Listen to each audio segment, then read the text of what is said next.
doesn't matter where we're at, what we've achieved, our age, any of that. I've always believed this, but it was kind of just a nice confirmation. We get to do the things we want when we're ready to do them. And nobody can tell us otherwise. It's totally up to you where you're at in your world. If you want to make changes, you get to make that choice.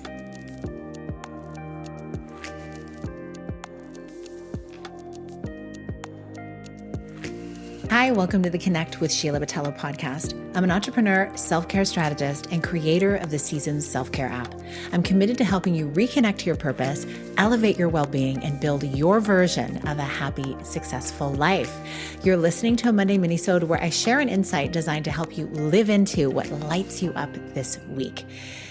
So today, I wanted to talk about dreams. I want to talk about those things that truly do light you up, not just in the immediate time and space that you find yourself in, but those things that when you look over your life, those images and reflections of experiences that have been really, really meaningful to you. What have they been attached to? Have they been attached to the people in your life? Have they been attached to milestones in your work or your business? Were they maybe attached to a hobby or something that you really enjoy that maybe you wanted to take seriously at one point in your life, but then you realized, okay, I got to pay the bills. I need to get serious and move on and do some things. And then in being so serious, maybe you never picked that hobby up again, that thing that you loved so much at one point in your life.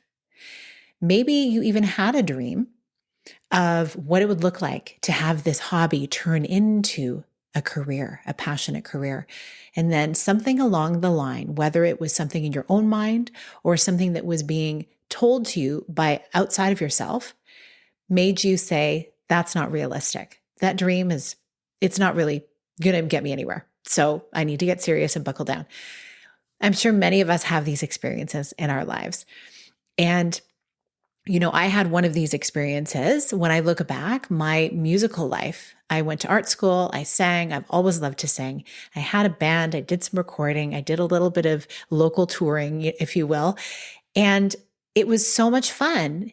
And I had ideas at a younger age of where I could take this. And then I found myself looking down the line of what it would take to really achieve that success. And of course, this was in a different time. This was before the YouTubes. My goodness, this was before MySpace, if you know what that is.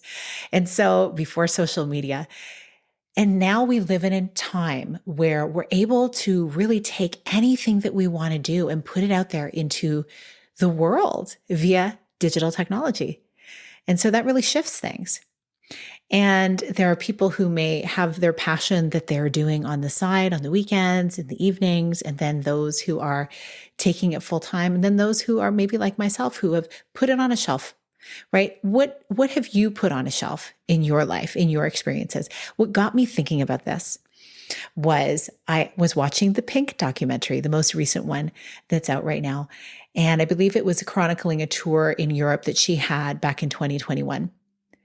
And what I really loved about it was her candor about really what it takes to be bringing your family on the road while you're actually living your passion and performing this beautiful music that you have that lifts people up.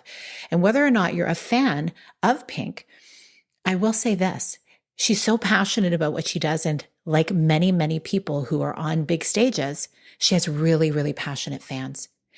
And it's so much more than just going and seeing a live show.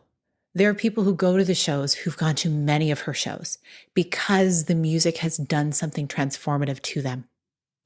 It was so beautiful hearing her read some emails and some messages from some of her fans about the things that she had helped people through unknowingly. When they would listen to her music, it gave them that little extra bit of encouragement and inspiration and hope to not give up. And I thought, isn't that beautiful? The thing she most wanted to do was perform, be out there lighting up the world with her talent. And here she is also changing the world in her own way, in a positive way. And so I thought, oh, how beautiful to see a model, an image of what it is possible to achieve. And now she had created her career and then brought her family onto the scene. but really she's doing life as much as possible when you have a very large group of people that you are employing in your world and who you are bonding with on the road. She pretty much is living life on her own terms. She also gets into, like, it is a lot to be dealing with. Like, here you're this person, you want to be this rock star rebel, and then all of a sudden you have all these people on the payroll that you're basically feeding, right? And the beautiful thing that she shared was the connection she has with the people she has on the road with her. And they become, quote, like her tour family, right? These people who she will collect, these beautiful individuals who are so gifted at what they do, and keep them with her for the long haul, instead of constantly having to sub out new people. And so a few things came up for me as I was watching it. One was, this is what can happen when we go after our dreams. Certainly, we may end up going down a different path like I did. And music's still on the table, by the way, because that's the other thing that I got from this. It doesn't matter where we're at, what we've achieved, our age, any of that. I've always believed this, but it was kind of just a nice confirmation. We get to do the things we want when we're ready to do them. And nobody can tell us otherwise. It's totally up to you where you're at in your world. If you want to make changes, you get to make that choice for the most part, right? Like in our socioeconomic climate, there may be other things that come up for you, but like, let's really think about it. You get to break it down and see, well, what do I need to do to shift in order to do the things I really want to do in my life? There's always a way. The other thing that really was beautiful to witness was her taking her kids on the road, and her husband as well, and having a beautiful connection with them and wanting to see the world together, to be travelers, to be able to experience the culture, and to not be like leaving them for months at a time. And this was one of the things that I think when I thought about having a music career all those years ago, certainly it looks a lot different now than it did then, but I wondered, how much did I want to be gone? How much did I want to be completely on my own, disconnected? Like, yes, tour family, all that kind of stuff. I wanted to have more freedom. I saw being tied to something like that as like, ooh, how freeing would that really be? And now I see you get to make your own way. You get to choose. There are those options. At least now it seems like there's more of an option. And so it was really confirming for me to see. And I don't know who you love to follow, which artists, what your passions are, what your hobbies are. But in this time of your life where you're out living your dreams, building your business, doing all the things, does it often feel like you're living your dreams? Sometimes it can feel monotonous, right? So the reminder is this: keep putting in front of you those things that do light you up, that impact everything in your life, and know that maybe there's a dream on the shelf that you want to pull down off that shelf, dust off, and see where it will take you. I'd love to hear how this lands for you. What is your thing? Do you have a dream that has untapped that you want to do at some point in the future? I would so love to hear about it. So DM me or text me here in the show notes of the podcast.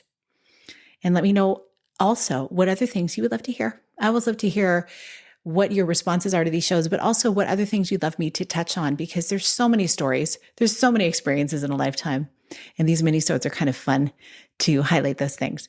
So if you want to get clear on the steps that you need to take to go after that dream you once had that you thought was no longer for you, maybe because of the phase of life you're in or other reasons, I have something special for you. It's my Embodied Success Blueprint.